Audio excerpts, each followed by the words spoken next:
So, RJ, what is the most difficult part of learning the guitar?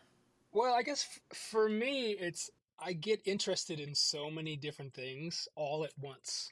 So the hard part for me is to concentrate on just one thing at a time, because it's very common for me to be like into gypsy jazz at the same time I'm into like neoclassical shredding and stuff, and you have to be in two different headspaces really to delve deep into something, to a particular style or technique, so to speak.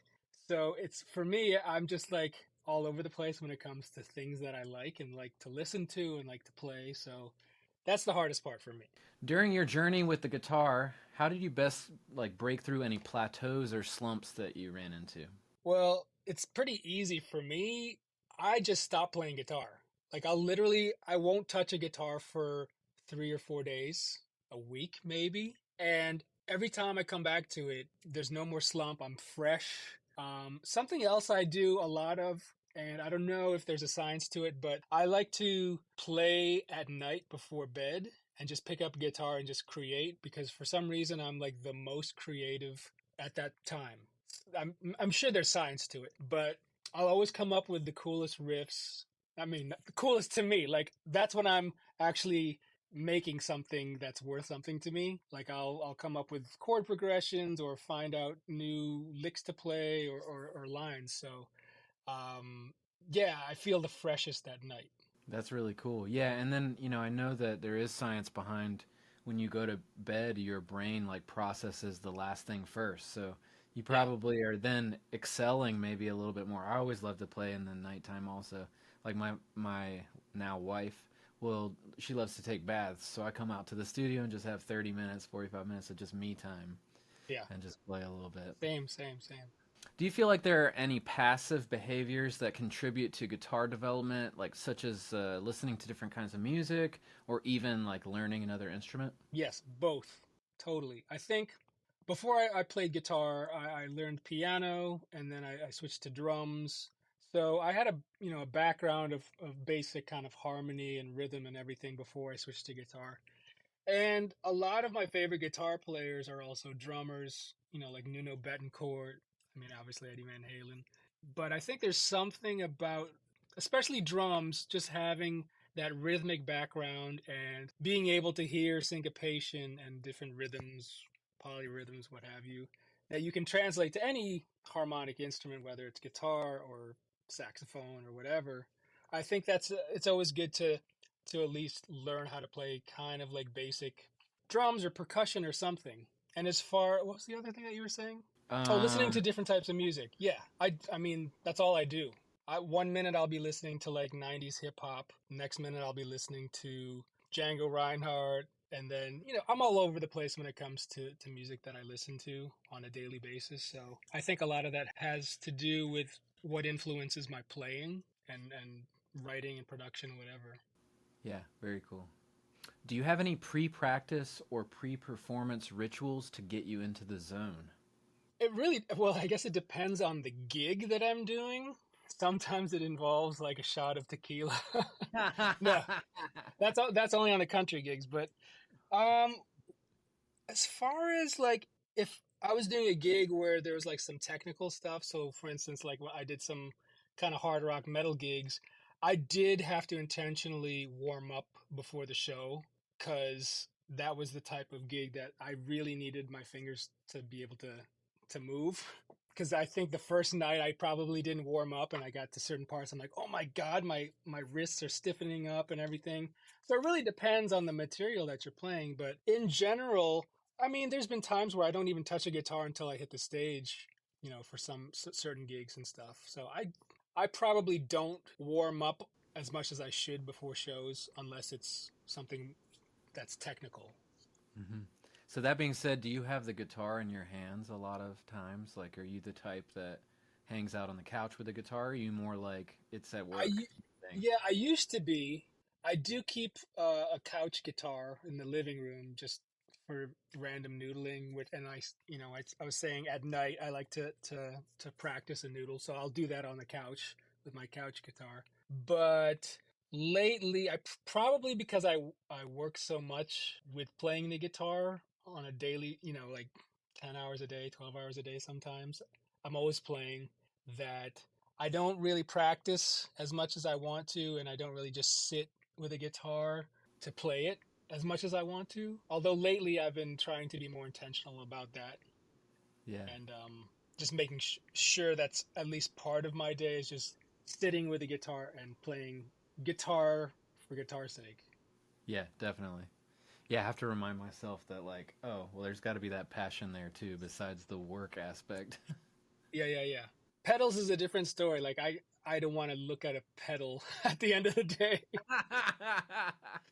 It's amazing how tired you can get with Oh them, yeah. especially when it's like, there's so many companies doing very similar things also. Yeah, totally. Did you ever have a prolonged period where you didn't play guitar at all? That could have been an injury or anything like that where you just took a break?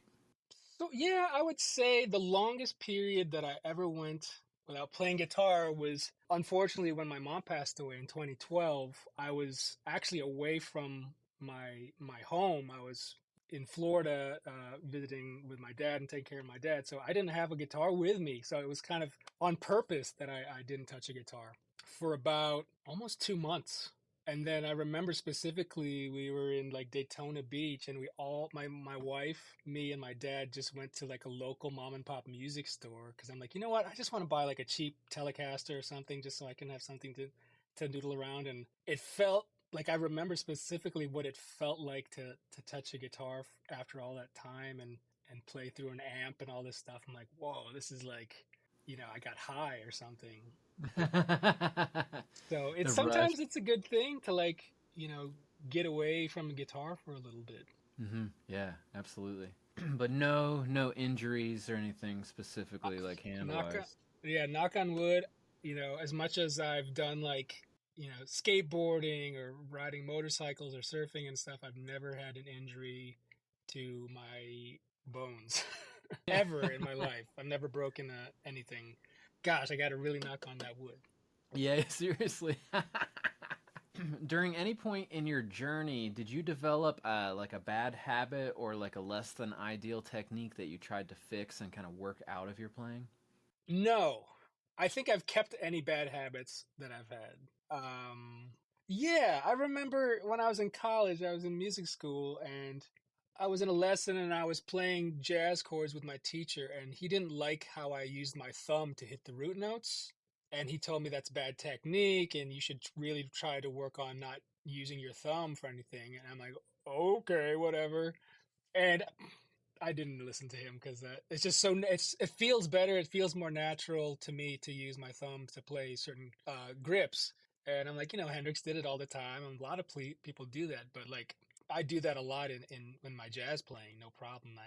Never been an issue. So, what's bad technique to someone could be fine or natural to somebody else. You know? Yeah, totally. It's not like you're playing with all this excess tension or something. It just happens to Yeah. be right there. I will say one thing that I kind of fixed because of doing demo videos a lot is I noticed when I played, I would hunch over my guitar and just kind of like, stare at my fingerboard like this. And I didn't realize that until I started watching my own videos where I'm like, man, I'm like really like just hunched over where you can't even see my face on the camera. I'm just like this a lot. So I've been trying to sit more upright and do the whole Rick Beato thing where it's kind of like at an angle because that kind of helps me stay upright. So that's one thing I've done recently. That was, I guess, poor posture was a bad, technique for me in the past, and I'm recently fixing it. Very cool. I don't know. This is like complete nerdy, but have you ever seen one of these? Oh, is that for your It's a leg? Yeah, it's a guitar cushion. I mean, it just I almost boom. bought one of those. I love it, man. I use it all day, every day. Is that I mean, at that point, I think I probably just raised my strap like really high and just That's have where I it angled. started.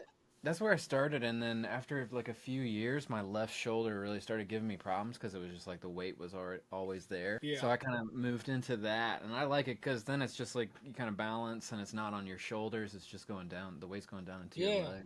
Sure. Um, what's your most tried and true practice routine? Well, I actually kind of made a YouTube video out of it that got a lot of views, but it's basically a kind of a play on one of John Petrucci's warm-up exercises, where it's basically, kind of like four fingers on a string going up and down. Um, really doing that with a metronome and just kind of working up the speed. And that was kind of, I used that as a warm-up when I was warming up, but it actually improved my picking accuracy and my alternate picking a lot. So I'll do that, and then there's another thing that he does where it's kind of like string skipping, and just those two things, which are kind of warm-ups, actually really helped my playing and my technique in the long run. It's kind of like that whole Mr. Miyagi Karate Kid thing where it's like you don't realize that this is actually being a benefit. You are waxing on and waxing Well, off. yeah, exactly. All right, what was the single most effective thing that you learned on the guitar that opened the door for you? Like, was there any like thing that was just like a big aha? I guess I accidentally discovered downward pick slanting when I was trying to learn how to play fast. One day it just suddenly came to me because I stood up, and when I was sitting down and playing guitar, the guitar is kind of, it's hard to tell, but it's kind of like higher on the body, so my wrist would fall a certain way and blah blah blah. But and it was with a Les Paul actually, and when I stood up with my Les Paul and I had it slung lower, it made my wrist and my forearm hang a different way, and I don't know if you can see, but my wrist kind of naturally fell like that, and that actually put the pick slanting, the downwards pick slanting was automatic like that, and I started to learn how to play faster that way, and I was like, oh wow, and this was like years before Troy Grady started coming out with his videos, and that's when he put a name to whatever I was doing. He put a name to it and was teaching. I'm like, oh wow, that's what I started doing, and that's what I'm doing. I didn't realize I was actually slanting the pick. I just thought it was like my wrist was doing something different. But Interesting. Yeah. yeah, So, did you kind of have an idea of like what did you call it in your head? It was just that thing that you it changed. was it was just like as long as I hold the guitar in this level, then I can play fast. Because if I brought it up to like jazzer level, I couldn't do it. So I had to keep my guitar slung fairly low, which was weird. But Definitely. yeah, I didn't figure it out until I started watching Troy Grady's stuff. Wow, that's so wild. Yeah, he was like that was like revelatory for me as well. It was just like whoa, and just stupid Yeah, things had been happening in my playing where I'm like, okay, this sounds good, sounds good. Oh, sounds like crap. What happened? And then I go back and I'm like, oh, wait, it sounds better. Then I do it again. I'm like, oh, what happened? yeah, yeah, And yeah. then after years of like, oh, I need to upwards pick slant on the way back. I played I an would have, odd number of notes. yeah, I would have never thought to analyze my own technique that deep, because that was the first time I was like, what is my hand doing? Where's my pick is moving in this direction and should be doing this. So I never sat down and really looked at what my hands were doing. How do you approach learning new techniques and incorporating them into your guitar playing? That's kind of one thing I'm struggling with is I can learn the techniques, but to implement them in my playing naturally is always a hard thing to do. A lot of times I might just learn a lick or a phrase and really practice it to be able to nail it, at any time. And it usually starts with that. And usually once I learn a phrase that it gets into my, bag of licks, then I might modify it in a way, turn it around, twist it around, and kind of make it my own, whether it's changing the phrasing or certain notes or certain patterns or something. So it always starts with the littlest thing the smallest thing that I can learn and retain, and then I'll take it from there in my own way. But there's so many things I have yet to learn as far as technique wise. I'm still struggling with Eric Johnson five note licks, just getting them like up to speed and clean. So I try to do that every day. Just I'm waiting for something to click to like, oh, that's how you do it. Because that's usually what happens. Is like sometimes I'll be practicing something like sweep picking, and I'll figure out one little thing I can adjust in my hand that just kind of like breaks through a barrier. So a lot of times I'm just waiting for that to naturally happen. Like I don't stress out about stuff a lot, so I just wait till it comes naturally. As has other techniques that I've learned in the past. It's just like at some point it finally clicks and then you're like, "Oh, okay. That was easy." What's your advice for aspiring guitarists who are looking to find their own voice and signature sound on the instrument? That took me ages to do, and I mean, I think I'm confident saying that I've figured out what my signature sound is, but for a long time, because I was, a working musician playing with artists and cover bands and all that stuff, and really not playing me, I had a different path. Whereas some guitarists that automatically go into, I'm going to be a solo artist mode and do all that stuff, they might have a different way of doing it. But for me, I kind of had to slow down and stop trying to be the hired gun kind of chameleon guy and figure out what I enjoy playing, what I enjoy hearing in other guitarists that I can play myself. And I think it really came down to that. It's like, what do I want to hear from a guitar player, and let me do that. Yeah. Would you say that a lot of that was influenced by kind of like getting off the road and you building like, because now like you're your own artist in the way that you're like really large on YouTube and you do all these, original tracks and stuff that are you, even if they're for companies and stuff. A lot of it did have to do with not touring anymore and not being the hired gun, just because I had more energy and time to focus on my own playing. But I would say everything that I've done, every gig that I've done has been an influence on my playing. So maybe it took me stopping to like collect all of this information that I had from the past to sit and play guitar and let those influences and ideas come out into one style of whatever you want to call me or whatever. So Yeah. Yeah. Very cool. How do you maintain creativity and avoid getting stuck in a musical rut? everything from listening to as much music as possible, a lot of creativity as a guitarist. Sometimes I listen to other guitar players, sometimes I listen to singers, sometimes I listen to piano players. So I would say don't pigeonhole yourself into just listening to guitar music.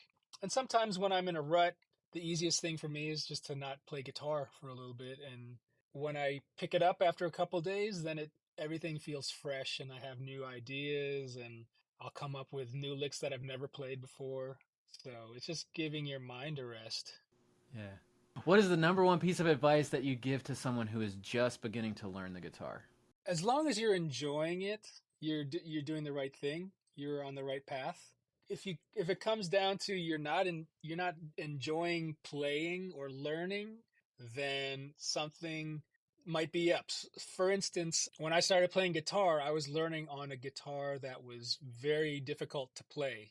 Action was super high, it would never stay in tune, and I thought it was me. I thought it was like maybe I'm not a good guitar player. This is harder than expected. And literally, it took buying a new guitar that was, set up properly. It stayed in tune because it was a newer brand and everything. And it just like made me fall in love with the guitar. So sometimes it's a gear issue if you start not enjoying it. Sometimes beginners, especially, your fingers aren't used to pressing down metal wires and it can hurt, or your muscles aren't used to it. So sometimes it's just exercising those muscles and strengthening them so you can, so it makes it a little bit easier. So it does take a little bit of work at the very beginning, but once you're over that initial hump, it does get a little bit easier, at least for a little bit. I mean, you'll always be learning guitar. Let's face it. You'll always be learning something on an instrument, but the initial difficulties that you have at the beginning go away pretty quickly. What is the number one piece of advice that you give to an intermediate guitarist? Depending on what you're into on guitar and music, I would say don't be afraid to discover new things as far as different styles of music, different players, different techniques, because like what we're talking about, Mr. Miyagi, a lot of the times those styles can be implemented in the style of playing that you like to play. So let's say you're just like a heavy metal guy. Sometimes, like if you start listening to jazz and jazz guitarists and stuff, you might discover really cool ways of creating solos or phrasing a solo, or coming up with different lines or rhythmic stuff. So don't be afraid to discover different things that you're not necessarily used to. Cool. What role has music theory played in your development as a guitarist, and how do you strike a balance between theory and instinct when playing? I think music theory gave me a basis and kind of the rules to start out with, as far as, like, for instance, what scales to play over certain chords or chord changes when, talking about like jazz stuff. And it just gives you a really good kind of baseline of how harmony works, how everything works with that. But when I'm actually playing, I don't think about music theory or the that book stuff. Like, the theory taught me certain things that I took and developed. I figured out certain licks that worked because of the stuff that I learned in music theory. But when I'm actually playing in the moment, it's a combination of using my ear and a combination of using what I learned in the past with the different phrases that I play. So I kind of treat them as two separate things. They don't work together like for some people. They don't work together in tandem all the time. So it's separate for me. Yeah, like when you practice, you practice. When it's time to play, you let go and play. Yeah, exactly. How do you approach improvisation, and what tips do you have for creating memorable solos on the spot? Well, lately I've been trying to be more intentional about having kind of a blank mind when it comes to phrasing, because in the past, and this is very common for guitarists, we fall on our stock licks and same old phrases that we use all the time because they're safe, right? So a lot of times I'll try to take more chances when I'm improvising, try to be more random when it comes to, like, phrasing and where my fingers go on the neck, as opposed to just going to the muscle memory and what's comfortable. But I mean, obviously, most musicians, when they're improvising, start with stock licks and then take it from there. So a lot of times I'll try to be more intentional as far as coming up with themes and melodies and phrasing and making the solo say something, as opposed to in the past when you go to, like, jam sessions where it's like play as many notes as you can to impress everyone that's watching and listening. And I've been there and done that. So nowadays, I try to be more conscious of what I'm playing and how I'm playing, and leaving space, which a lot of people don't do anymore. Um, Yeah. and just me too. I mean, even in my videos, sometimes I just want to Guilty. get this done, so I'll just like, this is gonna impress everyone. So it really depends on the situation, but ideally, I would like to be more conscious of what I'm playing and just kind of look to, like, Julian Lage. I could listen to him every day, and you can tell that he's just trying to just bloom creativity every time he picks up a guitar. So I'm trying to be more like that. So this kind of plays off of that a little bit. Do you hear a note, multiple notes, lots of notes in your mind before you play them? I want to say I do, and it's not all the time. Sometimes I will hear a phrase, milliseconds before I play it in my head. A lot of times it's kind of like this, it's coming from my subconscious, or like part muscle memory. Like, I know where my fingers can go and it's comfortable, but there's another part of my brain that's being active, like, try this, try something else, maybe go over here, maybe go over there. So sometimes I do hear the notes in my head right before I play them, and sometimes I don't, or maybe I'm just not conscious that much of it. When I'm when I'm feeling extremely creative, then I do try to, like, hear melodies over the chord progression or whatever. Nice, and follow more ear-based things. Would you say that it's also a mix of the patterns and just shapes and do you feel geometrically, like So like for me, it's almost like the geometry of it is a sound. You know, like that little like note grouping. That is it's like a gesture. Oh yeah, yeah, yeah. Absolutely. Sometimes I want to go bigger intervals or more linear playing. Sometimes sometimes I'll be like I want to play a phrase that sounds like something Tim Miller or someone that I can't play like, but I'm going to try to fake something that is kind of influenced by their playing and I'll try something or whatever. Yeah, yeah, that's Like very cool. maybe I'd have watched like a Tim Miller video right before I'm a gig or something. I'll be like, I kind of remember him doing something like this or whatever, but it sounds nothing like him, but it just turns into something else. Yeah, that's awesome. Very cool.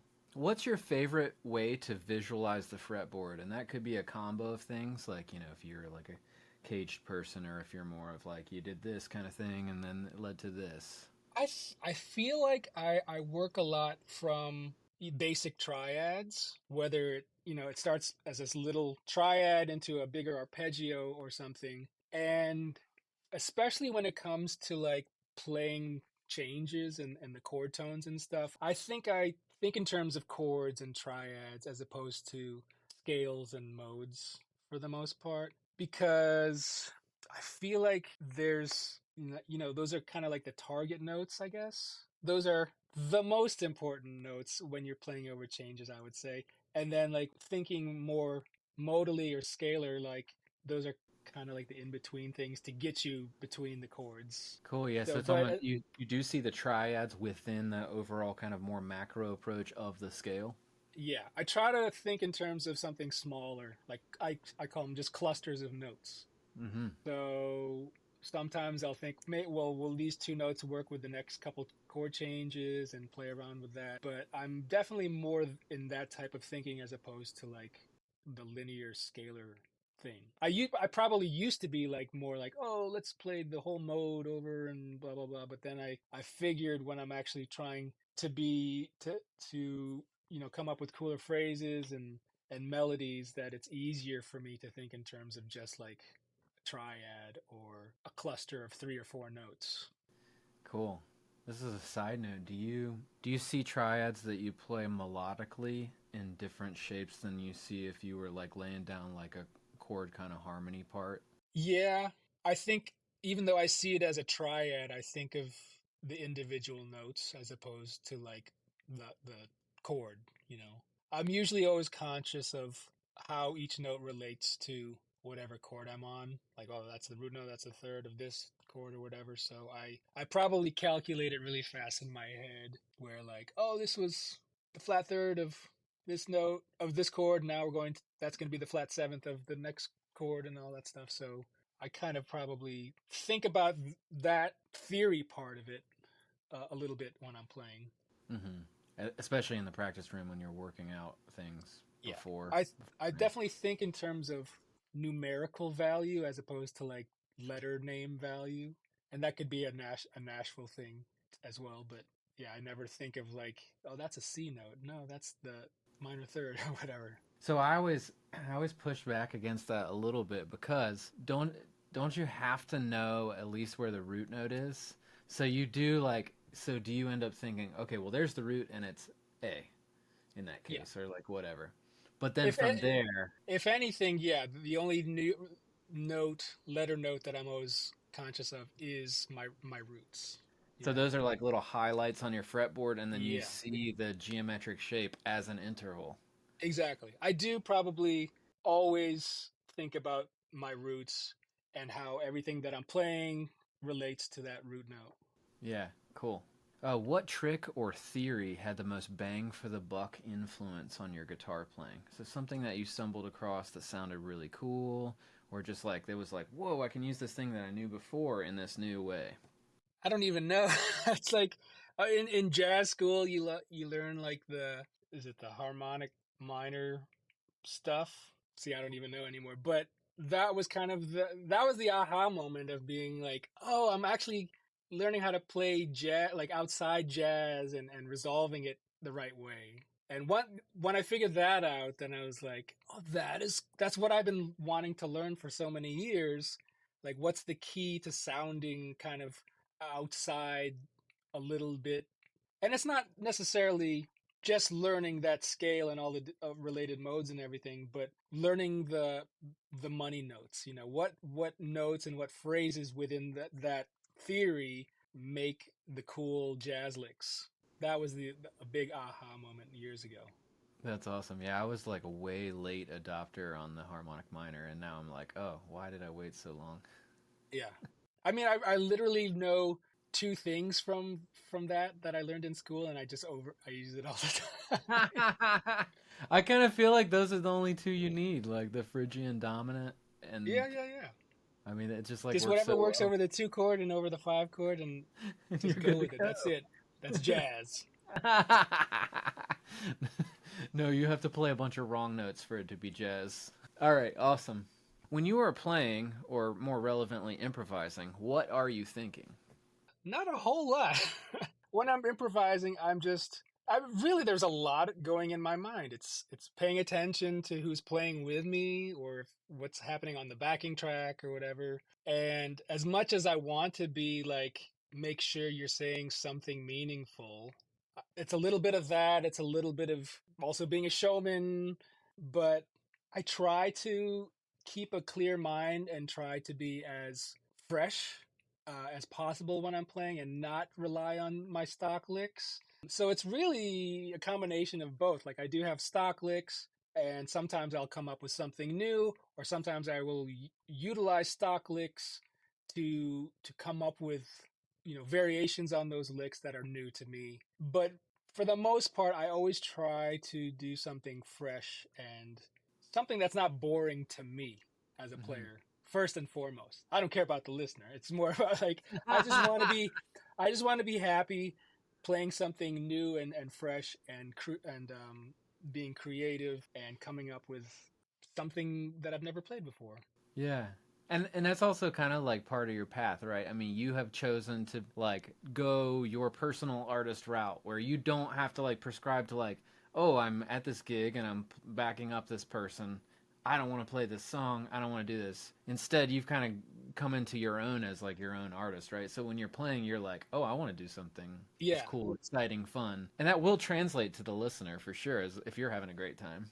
Oh, totally. The whole time that I was a gigging musician and playing with different artists, I'm sure there was something inside of me that just wanted to break out and be like, I just want to play like this, but I can't.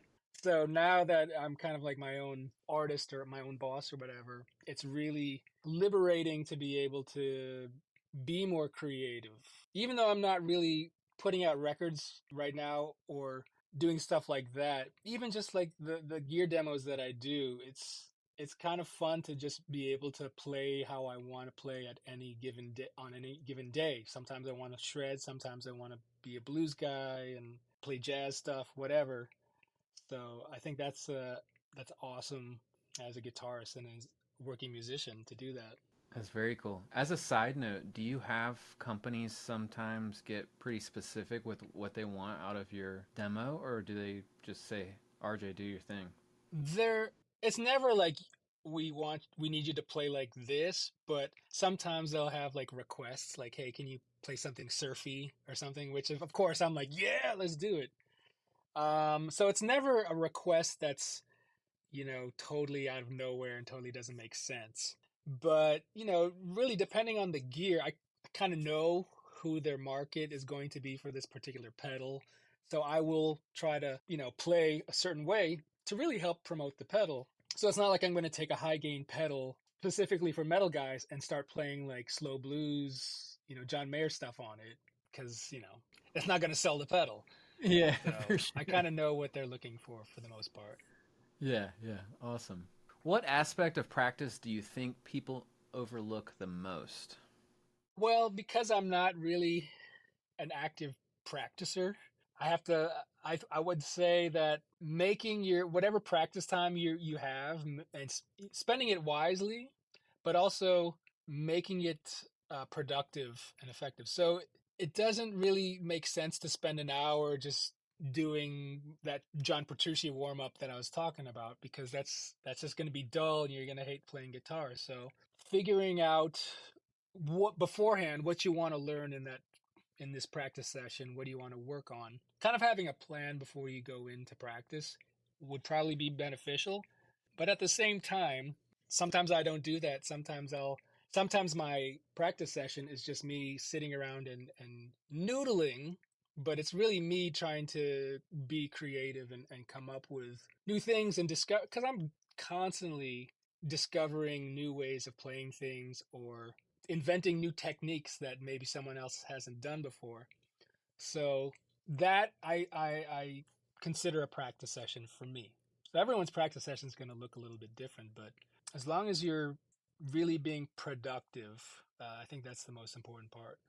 Just a springboard off of that. So I always tell my students about this concept I call the quality principle, which is like when you're playing, you never allow yourself to sound like crap. So now, I mean, sometimes it's important, like you're trying to learn how to play faster. Okay. It's an intentional sounding like crap, but you're mindful that you're sounding like crap and there's some intention behind it. When you're like noodling around, would you say there's like a large level of mindfulness about like there's some intention behind what you're doing when you're experimenting? Yeah, for the most part. I mean, occasionally I'll just be like, let's see how fast I can play right now without warming up. And then of course, it all falls apart. But I think another a really important thing for me was to really slow down things that I was learning. So yeah, like to a as slow as possible, and not be in a hurry to learn whatever technique or a certain lick that you're trying to nail. Like really just sit there and be intentional of how your pick is striking the string and how much pressure you're putting on your hand.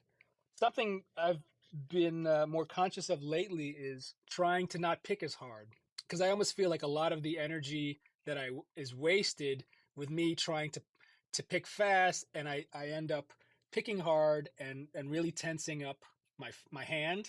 And I don't know who I got it from. Maybe it was Tim Miller. Whenever I see Tim Miller pick, it almost feels like he's about to drop his pick because it looks It's like like a he's, feather, right? It's just yeah. like, And I'm just yeah. like, there's got to be something to that. So, a pick, for people that play with the pick, obviously people play with fingers as well, but a pick is really just a tool for you to attack the string. And, depending on the size of the pick, sometimes you don't really have to attack the string is you don't have to go Stevie Ray Vaughan on the strings all the time. You can get a good sound, and because we play for the most part electric guitars and amplified instruments, that's kind of what the amplifiers are made for, so you can get volume out of the guitar without Let it do having the to work. like, yeah, exactly. And that's what I'm finally, after I don't know how many years, 40 some years, I'm finally getting that idea in my head, like maybe if I just pick a little bit lighter, things will come a little bit easier. It's really interesting. I teach a lot of one-on-one lessons, and like it's amazing like the beginner to intermediate, even more advanced intermediate guitar players.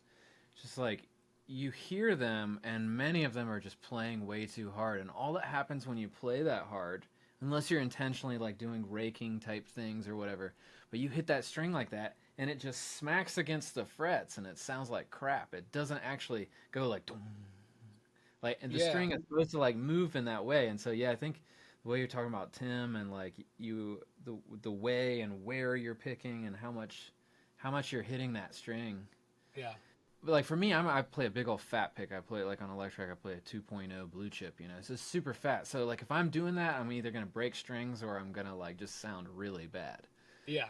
So it's kind of allowed me to figure out, okay, well this is how much. And then if I want to dig in, a lot of times I support really dug in stuff with like hitting other strings and a rake kind of like up to it.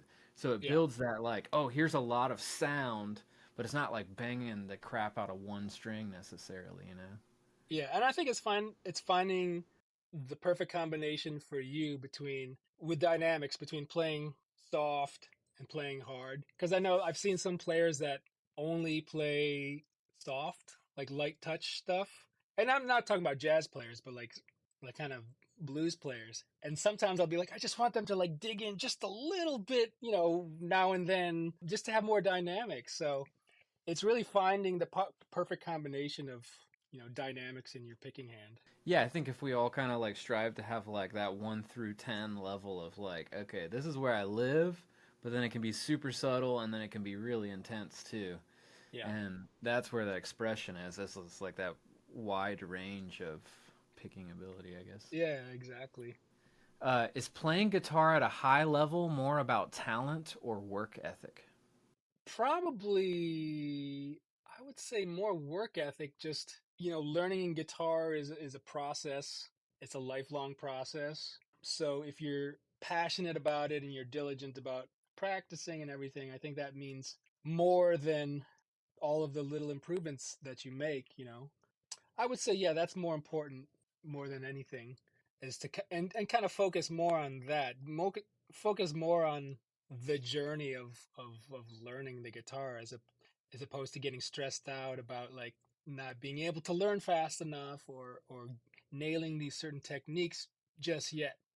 You might not be able to, you know, play them ever, but as long as you're enjoying playing guitar with whatever skills you have right now, I think that's what's the most important part. Awesome. Yeah, great answer.